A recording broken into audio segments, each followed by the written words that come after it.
I want to put this link in for you guys so that you can go to it and read what they got to say. Because it's very good. This is from our forefathers. Okay? Necessity is the plea for every infringement of human freedom. It is the argument of tyrants. It is the creed of slaves. William Pitt the Younger, speech in the House of Commons, November 18, 1783. Furthermore, when you look to the anti-gunner, corrupt politicians and their methods, one must ask, where did they derive their delegated authority to encroach upon God-given rights of the American people? I cannot find it. Why? Because it isn't there. Just look under Hosea 4:6. Americans must come to terms that corrupt politicians are not the type that can help or rehabilitate. They are the type that you must lawfully remove, or you will lose God's given rights. Article 2, Section 4, U.S. Constitution. The tree of liberty must be refreshed from time to time with the blood of patriots and tyrants. President Thomas Jefferson. To disarm the people, it's the most effectual way to enslave them. That's from George Mason, June 14, 1788.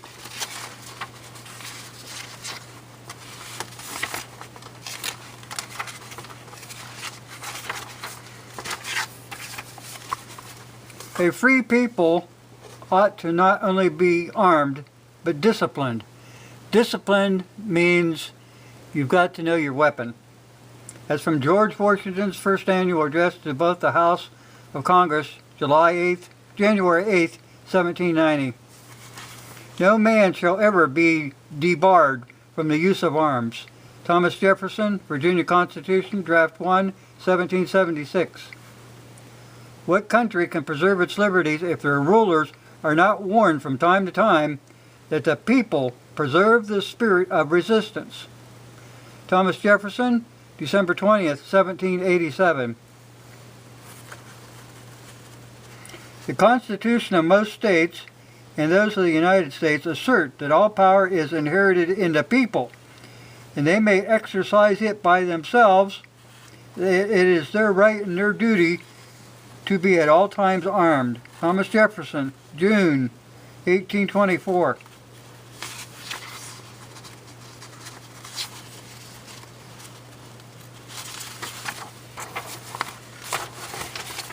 Maybe you guys can print this stuff out so you got it on hand. It's in all my books. If the representatives of the people betray their constituents, there is no recourse left but the exertion of that original right of self-defense which is paramount to all positive forms of government, in which against the unsurpassed of the national rulers they may be executed with infinite better prospects of success than those of the rulers of an individual state. In a single state, if that person entrusted with supreme power becomes absurd, the different parcels, subdivisions, or districts at which it consists, having no district government in each, can take no regular measures for defense.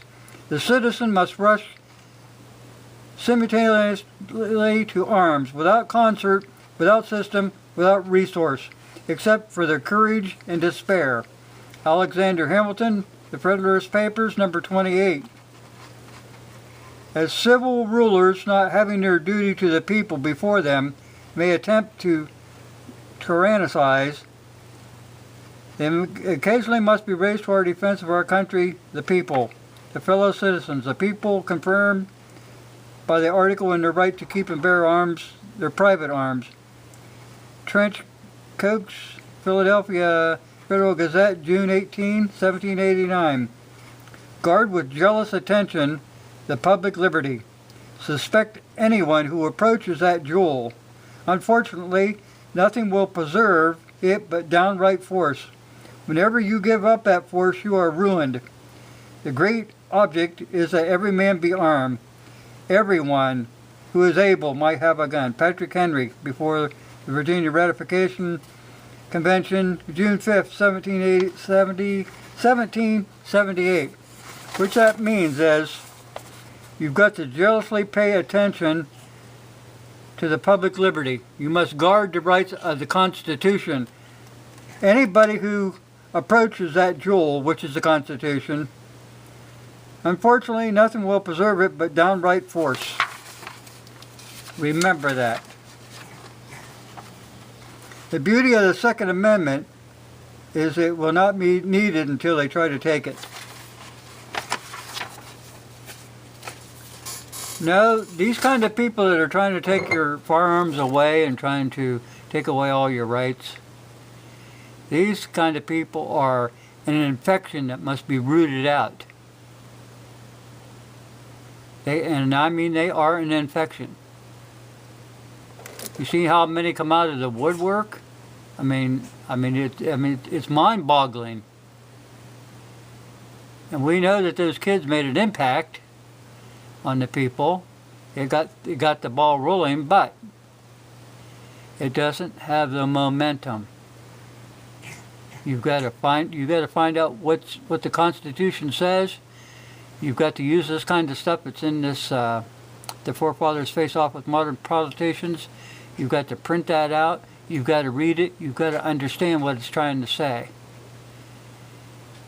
You don't want to go up against these people unarmed. You've got to have information, some intelligence behind what you're trying to say. Sometimes I'm even lax in that. But now, people, giving you something to arm yourself with, go forth, conquer. Thanks for watching. I will put the link below.